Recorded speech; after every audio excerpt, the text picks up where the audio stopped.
Hunt for treasure, stacking them in piles. Hustling hard, making deals all day. Flipping finds, turning profit our way.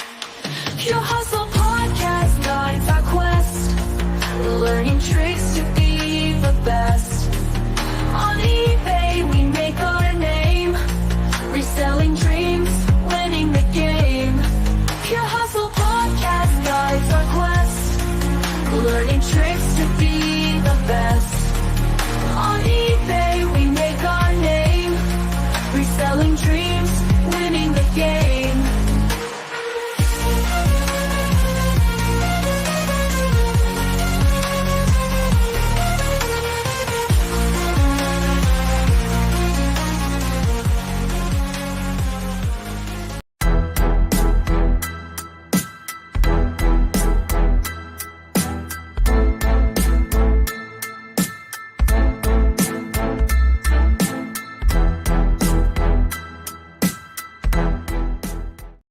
Welcome to Pure Hustle Podcast. I'm Mike. And this is Orlando, and we're here for another live Monday mini-sode. That's right, Monday Mini. We are live, and today we're going to be talking about the upcoming eBay Open and how to make sure that if you're going or attending any aspect of eBay Open, that you make the best of it and that you're able to follow these little tips and tricks we have here in order to be successful.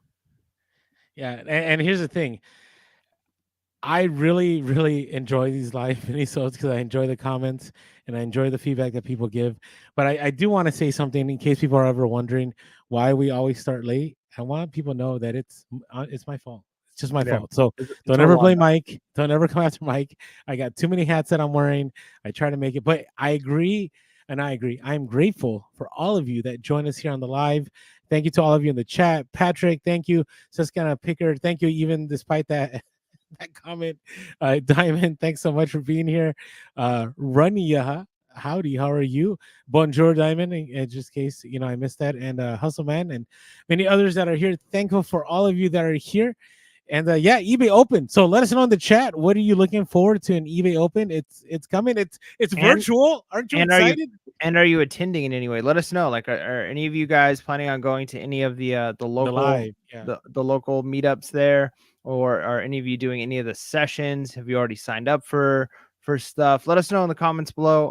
And then maybe even if you are going to an in-person meetup somewhere for eBay Open, maybe what city you're in, because maybe we got some other listeners here that you're going to be meeting up there and you don't even know it. So yeah. No. So the goal of this Monday live episode, and you let us know if you've been to an eBay Open, what your thoughts are. But it was kind of making the most of eBay Open.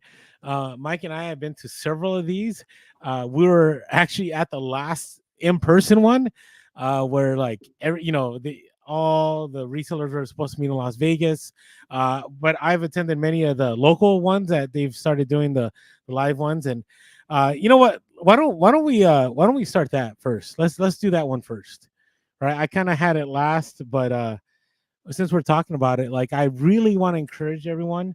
Like if you're able to go to one of the live meetups, definitely go. Now, unfortunately, I have a schedule conflict, so I can't make it to the Los Angeles or the Long Beach one because it would take me about 2.5 hours to drive up there and 2.5 hours back, and I have appointments before and after, so I can't make it. But listen, if you want to get the most of it, even if you don't even attend the rest of eBay Open and you just go to the live thing, I would say that is worth it in itself. Yeah. Not because of the people there as far as the speakers, but because of the resellers you'll meet. Yeah, no, that's the great part too. And remember, we did a while back. It was our first and only. Maybe we'll have another one at some point. A Pure Hustle Podcast meetup. Oh yeah. And the best part of that was just hanging out with other resellers, right? And talking with people and talking shop with people. Because have you heard the online phrase, the like go touch grass? Yes, all the time. Yeah. So, but there's the concept behind that is sometimes we get too locked into the online world. And it's not true anymore. Like maybe it was true like in our parents' day where they would say like, oh, well, that stuff isn't real. Like online life isn't real. But the reality is like the online sphere is a real aspect of our lives now. But at the same time, when you can be face to face with people talking shop and it's disconnected from just a Discord server, which we love our Discord server, or disconnected from just YouTube chats or Instagram, and you're face to face talking shop, there's nothing like that. And it can be invigorating. It can re-energize your reselling focus. You can get some cool tips. You might make some connections with people that can pay off big time in the long run. So yeah, if you can make it to any of these in-person ones, that's going to be where the rubber really meets the road on these. Yeah, and and by the way, before you go, make sure you have business cards. Make sure you collect business cards from people, get people's phone numbers, follow them on social media. It's such an amazing time. If you can, try to find a way to hang out with everyone after. Sometimes that may be difficult because you got to drive home or whatever. But I got to tell you, some of the best conversations I had weren't at eBay Open. They were like when we went out to eat or something, or people ended up saying, "Hey, let's go do this over here," and it was just a great time. And yes, I think eBay, the corporation, needs to eat grass needs to touch grass. That might help too. That might help too. But they gotta realize, like, on a diet here. Like people really enjoy coming together. I mean, some of the craziest times eBay Open were at the after hours, as far as like just everybody's having a good time and everybody's learning from one another. Remember, Mike, those two guys that were behind us in line, forget where, and they were like, "Oh yeah, we're $1 million like auto parts seller." Mm-hmm. At that time, recognize like the magnitude that can be done by people that are committed and are working hard. So yeah, I don't know about that hustle, man. But my encouragement is if you're able to make it to one of those live events, please do so. There's many. You can go on the eBay Open site and it'll tell you where there's a lot of them. Actually, there used to be only like 5. I think there's like 20 something of them. So check those out. All right. The next thing, if anything, right? If you're super busy and like you got a list or you got a source, don't miss the keynotes. And the reason I tell you this is twofold. Number one, the most important information that you need to know how it's going to affect your business comes out of the keynotes. So whether it be, Jamie Ione saying that they're going to fix auto pay, which actually I think it's almost fixed. Like I would say I get maybe a non-payment once, I don't know, 2 or 3 weeks. It's very, very rare that I get them, right? But that was a key. Or when they started talking about, remember one year they talked about promoted listings and people really weren't paying attention to what they were talking about. Like, definitely check the keynotes. The second reason is the keynotes aren't always on the YouTube later. They don't put them on there. And I understand why. Like sometimes I guess they don't want to get called out for certain things that don't happen. I don't know. But the keynotes do not always make it on there. So when they do hit, you want to make sure you catch them because you want to catch everything that they're saying. Yeah, no, that's good. And a lot of times they're going to put, or at least attempt to put their best foot forward there, right? Like when it comes to other sessions and breakout sessions, it could be various people doing, the session, leading it. And so you may or may not get the best presenters, the best information. A lot of times you're going to get great information. But when you're getting those keynote speakers, these are people who, if they're putting them up front like that, they have something important to say, and they are probably going to say it in a way that's interesting and engaging. And so yeah, you don't want to miss those. That's where they're putting most of their money and energy into, is those keynotes. So you don't want to miss those because otherwise you're missing out on the meat and potatoes of the eBay Open. Yeah, and by the way, if you're in the chat, let us know if there's something we're missing here, something that you walked away from eBay Open that was valuable to you. The other thing is, if you got to choose, right? Let's say your schedule's super swamped, right? This is what I think eBay doesn't recognize is that, or maybe they do, that when they do things virtual, like people will choose to opt out of doing things, right? They just won't show up, right? Where if eBay Open is at one physical location, like everybody's going to want to go because everybody's going to this one session. And one of the things is, they do have labs and they have sessions, which I'll get to in a little bit, but they also have networking opportunities virtually and in person. And I would say if you had to make a choice, choose the networking every single time, right? Because the seller and the labs, those might end up on YouTube later on, so that's okay, right? So they can record it. And so let's kind of pick or ask a question. Do they? Let me pull this up. Do they record the sessions to watch later? And I will say, when it comes to the labs and networks, I would say 80% of the time they do. I've had it sometimes where something just didn't show up. So I don't know. I would say the keynotes, they don't always show up. So again, I keep saying, like, you got to catch the keynotes live, because for some reason they're not on replay. But I would strongly encourage you, if you had to pick and choose the networking, find people that sell what you sell, find people that have a business like yours, find people that are part-time, find people that are full-time that'll help you. That networking will give you a lot more info. Not only that, the info is something that you can go back to later, right? You can message this person later. You can follow each other on social media. You can communicate with each other. Networking is far better than the seller labs and the seller sessions. Do you disagree on that? No, I agree. And the other thing too is, I mean, a lot of the people who are on our YouTube here in the comments, they have a presence on social media, or they at least interact on social media with us as well and other resellers.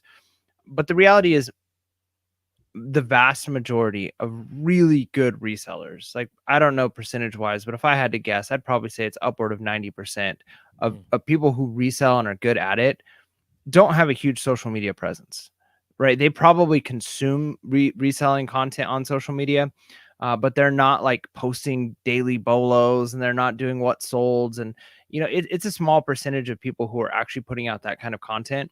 And so the fact of the matter is, just by the sheer number of people who know what they're doing who aren't on there, you're missing out on a lot of potential knowledge and expertise from maybe some people who've been doing it a long time. They're veterans, they're experienced, but they're like, yeah, I'm not posting on that Facebook thing.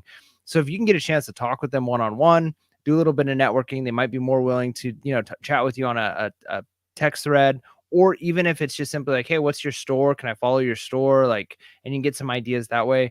The amount of potential that we miss out on if all you're doing is the online to online networking with people that are currently have a social media presence is astronomical. So you're probably going to meet up with some people who can give you some tips, some strategies, some bolos, some some stories, some hustles of the week of things that go beyond the normal things you're seeing on social media, and it's going to pay off dividends. So I agree.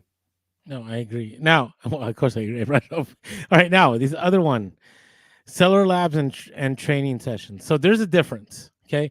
So seller labs are put together by resellers, right? So they could be some of the people you follow on social media. Mike and I, one time, we did a session which was on social media and reselling. Okay. And the training sessions are by the technical experts. So they're the people that do the coding, they're the people that deal with the algorithm and so on. And I would say those individuals, they do give good knowledge. So I'm not saying ignore what they say, but if you have to choose, right, if you're busy and you got to figure out which one, I'd go to the seller labs, because they're the ones that have to pay the bills. They're the ones that have to source inventory. They're the ones that are in the trenches day in and day out with reselling. Where the training sessions, they're just writing code, they're setting up programs, right? They don't exactly know what the real reality of a reseller is. So make sure to check out the seller labs over a training session. Do you have any more to add? It's pretty simple. Yeah, no, I mean, just going back to that idea is, you remember when we were at eBay Open, and we knew this even before going to the eBay Open back in, what was that, 2019? Yeah. Every eBay employee kind of boasts about the fact that, like, oh yeah, we all sell on eBay. It's a requirement. Being at eBay is, sell some items on eBay. There's a huge difference from, I don't know what their number was they had to sell, but just from talking to a few of them, you could tell like they sell maybe 1 or 2 things a year, if that. Yeah. Your experience on like, hey, what is going on here with these listing issues, or like what kinds of customer concerns you're having. If all you're looking at is the technical aspect versus seeing in the trenches, yeah, sellers oftentimes have a better picture of the day-to-day, what's really happening, and ways of getting around things and how to make your store better. But yeah, the training sessions with the people from the technical aspect are very important as well, which is why our next point here is don't dismiss the technical seminars, right? You don't want to just say, hey, I heard Mike and Orlando say that the seller labs are more important, so I don't have to go to the technical seminars at all. Well, that's not what we're saying at all. Like, that's if you had to pick or choose, Seller Labs, you're probably going to get some better information. However, you're going to get some potentially really great information. I remember, and again, this kind of goes back to that idea of the one-on-one. eBay Open, when we went live, was really good at getting their employees out and making them do stuff. When we went to breakfast, they basically made all the eBay employees sit at different tables. So that way, like, every table had at least one eBay employee there. And so you and I are like, hey, let's just chat with this person. And so we were like picking their brain about like the algorithm and coding, because he worked in the IT department and how they like set things up. And we were able to ask some questions, and he had a lot of real information for us, even if he didn't have the same lens that a normal reseller has. So you don't want to miss those. You don't want to miss out on those potential great resources as well. And sometimes they give you like very basic information you haven't even thought about. Like I remember one of the things last year was like how you should like write a title, right? So, your title, you should write it the way you would tell somebody, right? So if you would start with the brand name, right? And if it's new, maybe you would start with new with tags, or new in package, or new in box. And then you start with the brand name. And then you got to make sure you put like, is it men's? Is it women's? Is it children's? Then you got to put the size. So they were very direct, and that helped, right? In the promoted listings, they talked about like the differences and how things apply. So there's a lot of very technical stuff. Like you sometimes you got to listen to a lot of it to sift through it to get that one piece of information. But, it could be as easy as just learning how to change your titles. It could be just as easy as, hey, do I need to put stuff in the description if it's already in the item specifics? Sometimes it's just as easy as, how to deal with return, all those different things. It's definitely worth catching. And hopefully Mike and I, on our next episode, will be able to delve into some of the things that were discussed at eBay Open and share with you guys and hear what you guys thought about eBay Open. So hopefully all of you are registered. Looking forward to seeing many of you there, even if it's just like this again. But hey, definitely make it out. Go to those live events. And wish we had more time. We need to do another PHP meetup. It's been a long time. Yeah, like, it's been 6 years. Maybe we could do it in Texas, right in the center of the country. There you go. That's right. There you go. I would love to make it a business trip. There you go. Hey, thank you everyone for joining us. With that being said, make sure to be real, be relevant, and be reselling. Waits. Peace. Sunset, it's a brand new day. With our eyes on the prize, we're on our way. Hitting garage sales before the crowd, searching for treasures, making us proud. Through the aisles of thrift stores we roam, finding pieces of history, bringing them home. From old books to watches